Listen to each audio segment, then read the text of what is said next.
Hey everyone, welcome back for another episode of Giving the Game Away. I'm Sam, your host, and I'm joined with Ian. And for the first episode of the year, we're going to talk about in-play in 2020 and what's ahead for 2021.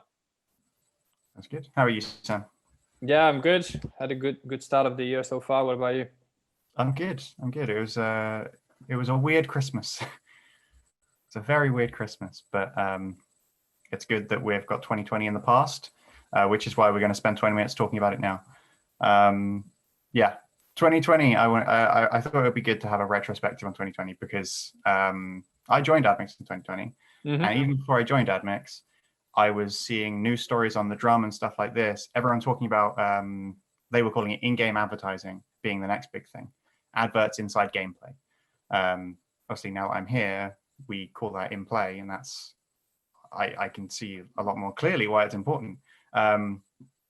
But yeah, 2020 was really interesting because it started out as just sort of whispers, and then more and more things happened, accelerated by the lockdown and everything like that.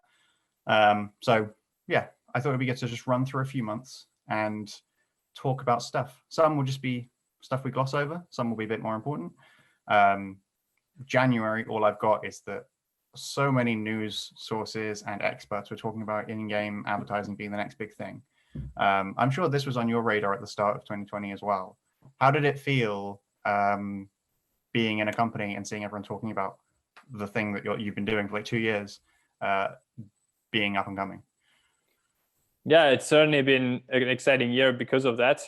For the first time, a lot of the kind of vision and assumption that we had and we were taking to market were starting to be more common knowledge, mainly on the advertiser side. So on the publisher side, game publisher side, it's been obvious from day one almost that this was a new way to generate revenue, and it doesn't affect the users, and so the fit there is very obvious. The big question, of course, was, are advertisers going to really globally adopt this new channel to reach their audience? And 2020, a lot happens. Really, the main event is that gaming became part of the culture with helped by big games like Fortnite and League of Legends, and these games that are really more than games, that are actual platforms where you can go and watch a virtual concert or meet your friends or buy virtual items. And that started to make advertisers and agencies understand that there is just a massive engagement. There's a massive audience, and people are leaving other platforms, more traditional social platforms, to now use games as their main platforms to interact with each other. And so that transition kind of happened, it's happening anyway. I think the COVID, of course, accelerated that transition. And it's just been very excited to play a part of that. Working now with 300 mobile game developers and having really exciting plans for the next year. Amazing. Well, let's go through some of those events. So back in February, and this was pre-COVID, there was a sort of seed of things to come, because Tim Sweeney, Epic Games CEO, was talking in interview with Hollywood Reporter, saying that games are becoming platforms and that they're going to be hosts for lots more things other than just playing games. And that he said in that interview that free stuff in games is the future of advertising. And that's something that you hold quite close to your chest as well, Sam, isn't it? Yeah. It's on the radar for Admix eventually. It is, absolutely. Advertising can take many forms. It's not just banners and videos. That's the obvious format today, but that's not the long-term vision. What we're really trying to do here is enabling the infrastructure to power gaming as a media channel. So it's enabling brands, advertisers, or really anyone who want to reach that audience to do so through data-driven infrastructure. So it's a lot broader than simply putting ads in games. That it's really trying to find a way to leverage the best of that audience, and in the process creating an ecosystem and making more money for developers. Exactly, and a lot of other games were picking up on that at the time as well. So in May, League of Legends announced that they were using in-game ads, in-play ads in their tournaments. They were partnering with Barclays for that, and that was a big deal because Mastercard, wasn't it? Sorry? Was it MasterCard? Oh, MasterCard. Yes, sorry. Yeah. My bad. Yeah, completely right. But that was a big deal. That was a huge game, really siding with the future of advertising. The same month we had Animal Crossing, which I bring up here because brands really jumped on Animal Crossing, but in a really organic way. People were making their own streetwear brands in game, and the brands didn't have that much say in it, but users wanted it. Users wanted these items, which really goes to show that free items in games are going to be a lot bigger than anyone might expect. So May was also big because we were getting record numbers of gamers.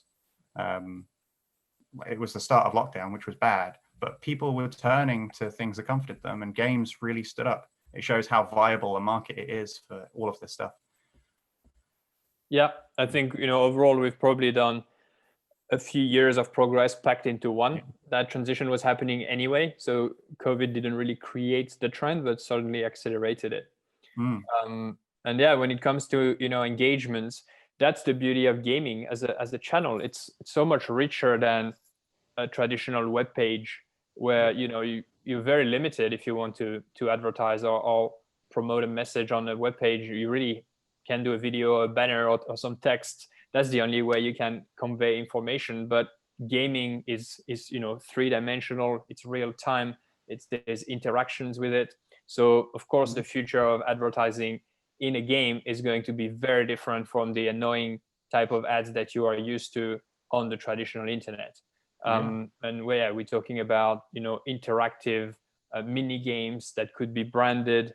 It's going to be totally opt-in. It's going to be something that the publisher and the end user mainly totally controls, and it's not going to be anything like forced advertising. I love the exciting part. I'm sorry.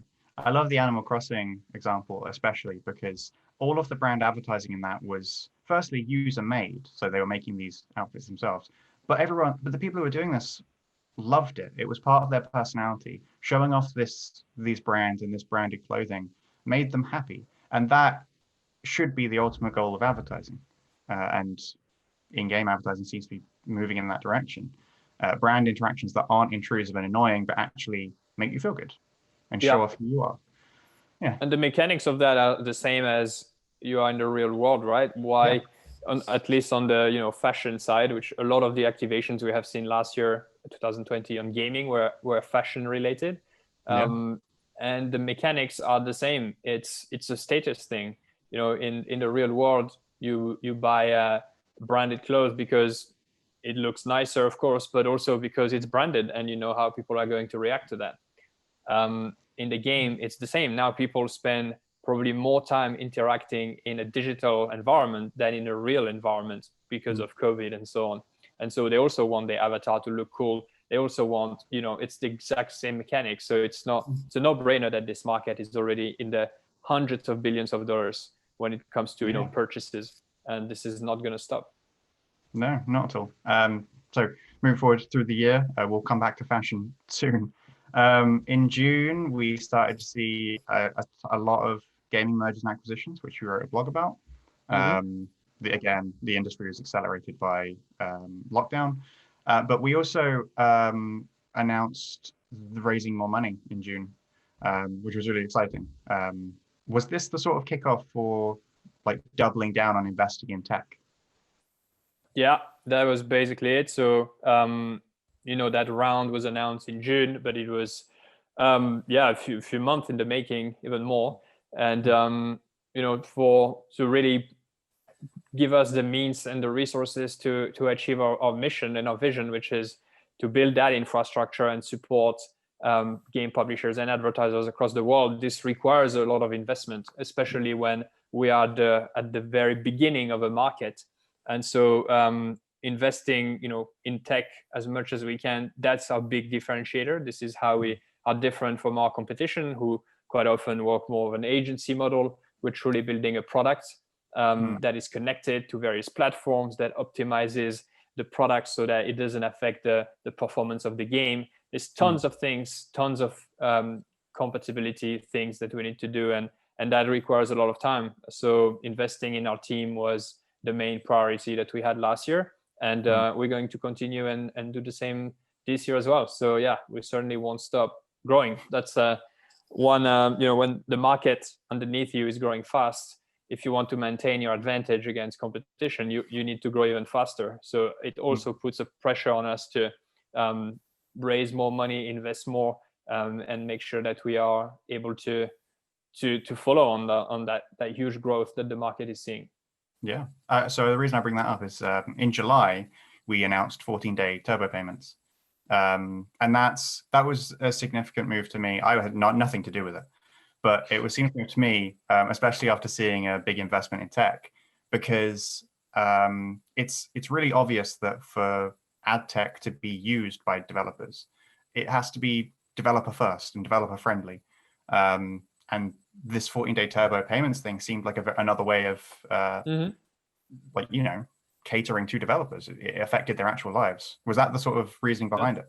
Yeah, that's exactly right. So when we say developer first, it should be at every level. So it's at the ad level. We don't want, we want to make it simple for them. It's user first as well, of course, but by being user first, you become developer first because developers care about their users. But it's also about other things. And, we looked at traditional payment terms in the industry, which can be 60 days or 90 days even. And we just thought it doesn't make sense. Why is it this way? And we started asking around, and everyone was saying, oh, because the guy that is paying me has the same terms, so I can't take the risk. And you just create this chain of people who are just waiting for each other to get paid. And we thought, this doesn't make sense. Let's just change it. And let's just make something that makes sense for our publishers. And the reception of that has been great. It's not the main thing, but it's just one little thing that shows that we put our developers first. And if you're a solo developer, you don't really want to wait 3 months to get paid, do you? Whereas if you know that the money that you make today will be paid to you in 2 weeks, that's, it can contribute towards this month, paying the bills or investing into your team. So we thought this was quite an interesting thing, and it's now becoming our default payment method, payment mode, which is great. We're excited to support more publishers this way. I had no idea about that. Nice. So then in August, speaking about supporting more and more publishers, iOS 14 and IDFA, that was a big change. A lot of advertisers were panicking on the internet because they wouldn't be able to track users as well. But our response to it was really positive. Admix and in-play advertising actually is really well positioned in this post-IDFA world, isn't it? Yeah. I mean, again, the whole IDFA narrative is that it's about privacy and it's putting users first, and that's been Apple's stance whenever someone tried to criticize it, like Facebook has done. It's whatever is good for the users is good for the industry, and to be honest, we agree with that as well. I think getting people to have more control over the way they want to share their data, even if most of people do not actually care that much, is a great thing.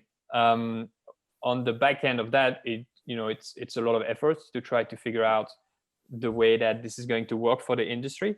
For us, luckily, we relied very little on this identifier because our advertisers are generally brands as opposed to performance advertisers who rely less on those kind of cross-device tracking.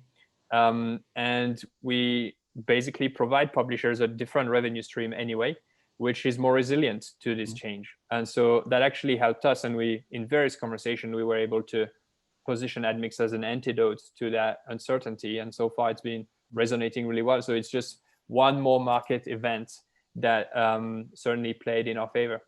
Nice. In some senses, it was a lucky year, especially within this industry. A sort of diamond in the rough. Yeah. But at the same time, a lot of the changes happening right now seem to go in favor of the users, right? It's people are realizing that there's been just so much abuse in that industry, so many middlemen and people mishandling data that it's really starting to clean up. And so for us, this has been our position forever. That's the idea. We're users first, developers first. And so, we're kind of on the sideline, and yeah, that's great. And there will be other things as well that are going to kind of clean up the rest of the industry, and that will also benefit us because we had that in our DNA from day one. Nice. Yeah. Yeah. Still more to say. It's a perfect summary of it all. So for the following, the later half of last year was quite big for us as well. So in September, we went forward with In Play, and that fully launched, and it was a great separator from. Yeah. In-game is confusing because it means several things depending on who you're talking to. But In Play also is a whole unique thing in itself. I don't know if you want to say anything about that now. Yeah. It's exactly what, for month and month we were trying to put a word on this change that we were seeing and that we were pioneering to some extent. And it's difficult to talk about something if it means different things to different people. Yeah. So in game, this is something that traditional, it's used for various things, but it's also used to talk about advertising in games in the broader sense. So it just wasn't branded enough and precise enough. And all of our, competitors and other solutions are using in-game to mean different things. So we thought, let's just break free of that, come up with a different term, which is in play, because the gameplay is like a subsection of the game almost. So it's a bit more precise than in-game. It's something that, we own and we control. And it's been great. It's been actually fantastic because, it's only been 4 or 5 months. But a lot of publishers know what In Play is now, and advertisers as well. So we've been, spreading the word about that everywhere online, and you contributed to that massively, but also in our direct conversations. And it's just been great to almost carve a little segment of that industry for ourselves and be able to define it. Yeah, well put. In September, we also announced further funding, which sort of reinforced it. I know it was like months in the working, but it sort of reinforced the changes that were happening at the time with In Play launching and investing in tech, which was great. And then in October, we released Admix 2.0, which was huge. Yes. We did a whole podcast on it. There's nothing we could say that we didn't say already, but it was fantastic and a really big move in terms of the history of Admix, wasn't it? Yeah. So 2.0 was almost the end of a big transition for us as a company, closing the round, getting everything wrapped up, hiring new people as well, forming new teams, and releasing this new piece of technology, which has much higher performance and really does not affect the performance of the game at all. So we've pioneered a new bunch of algorithms, low-level rendering, that are able to render these adverts inside the game without affecting the performance of the game. And that's critical for us to start, targeting much bigger developers because they are very, very strict about the performance of their game. So that was literally almost a year in the working. We hired a special team for that and had many iterations. And it was great to finally get it out. And since then, this is really, last year has been a pretty steep progress, but it really started accelerated after that. And that's mainly because the tech is now at a level that can actually support the biggest publishers. The tech is fascinating. I'm not incredibly technically minded, but being in conversations with people, talking about the pipeline of everything we do, it's really impressive stuff. We should do a podcast on it at some point, actually. We should do a roadmap podcast. That would be great. Yeah, that'd be good. Anyway, 2020. We also partnered with Fun Games in October. We work with Paul to this day, even more intensely, which is continuing to be a great collaboration. And then December was really following that trajectory of great progress. And now we're in 2021. We're in January. Already we're getting news like North Face and Gucci partnering up into Pokemon Go, which is immense and huge, and it's incredibly popular. And once again, fashion is pioneering being a part of this new technology. I know you have a lot of views on this because it's exciting stuff. I don't know if you want to briefly talk about it. Yeah, I think I posted a short video about this because as soon as I saw this, it's just incredible that so many fashion brands have been doing something in gaming, and generally when we have one, the others would follow. But there's been really a really big variety of different activations that I thought were really cool. Mm. And the craziest part was that when we started Admix and I sat down with Joe, who is more on the advertiser side, and we're starting to go through a list and, okay, which brand should we pitch this? We immediately excluded the high fashion brands because we thought that, they are very strict about the environments where they want to place their brands. They are looking for specific customers, not gamers. And that was the right call at the time. But less than 2 years later, these are the one leading the charge now. And in my mind, we would never get into a partnership with a Gucci or Burberry for anything related to gaming. But now they're leading the charge on it. So it just shows how fast things can change. And in this industry, you really cannot really have any assumptions about what the future is going to hold. So I fully predict that every brand in the world will be interested in gaming and what we're doing, from healthcare to insurance to automotive. It's about the audience. It's not about the medium itself. And with close to 2 billion monthly gamers now, everyone is playing games one way or another, and we have the ability to tell the brand which device, which game, which user is playing at what time, and target them when the time is right. So that makes it quite a powerful solution for any advertiser to start leveraging gaming. Yeah, at the end of the day, advertising is always going to go where the people are. People are in games. There is. So 2021, especially with lockdown continuing, it's going to be another big year for in-game advertisements in general, but specifically in play, adverts in the playing experience. And more close to home, Admix, I know, is going through a big period of growth right now, again, with big aims for the future. I know you don't want to make any promises, but do you have any predictions for Admix in 2021? Yeah, I think it's really going to be the year where we start growing exponentially. 2020 was great. We definitely started growing. I mean, we now close to 40 people, almost doubling. But it was still quite early in terms of the market and the advertisers. But all that year basically conditioned a full market to be ready to go. Now they are setting up their 2021 budget. Gaming is going to be a big part of that, guaranteed. So it's just going to be exciting to just start scaling what we have, and also build new products, new capabilities, new formats that are even more native to the game.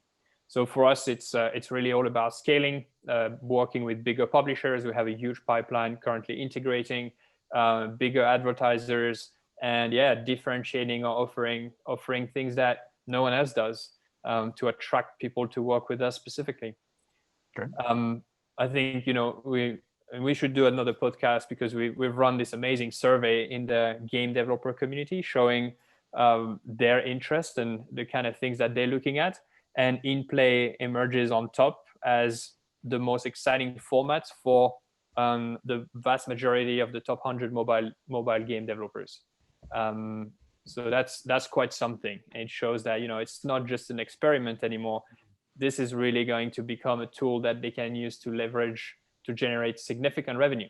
So with that comes responsibilities, and it's not just something that would generate a slight incremental income. But if big publishers start to rely on solutions like Admix to generate money, then they will have a lot more they would just basically want to have more control over the solution. They would have more demand. So it puts pressure on us to keep building an amazing solution, therefore invest more in the team and so on. So that's really great news. That's great news for gamers in general, because player first advertising is nothing but a good thing. Yeah, I think both are going to coexist initially. I wouldn't put a prediction, but in the next 3 to 4 years, I would say that you're going to see a lot less of these intrusive ads. We have some proof points now that show that in-play ads do not affect the user retention, for example, yet they generate a higher average revenue per daily active user than traditional ads. So it's just going to become a no-brainer. If I have to summarize 2021, I would say that it's going to be the year of the no-brainer, where what we're doing that kind of seems a bit different and a bit quirky and a bit out there is going to start becoming a no-brainer. First with the game publishers and very quickly with the advertisers as well. And it's just going to be, well, yeah, it's, if you had to think today, forget about what you know about advertising in games. What would it look like if you have to invent it from the ground up? Well, I'm pretty sure it would look like in play. It would look like native products integrating in the game. It would probably not look like interruptions every 30 seconds. If you think about it, that's what's crazy. It's not what we're doing. What we're doing is pretty damn logical. So yeah, I think that's going to be an exciting time to see a shift there, and hopefully keep dominating the category. Fantastic. So yeah, that was 2020. 2021 is going to be exciting. To anyone listening, a very belated Happy New Year's.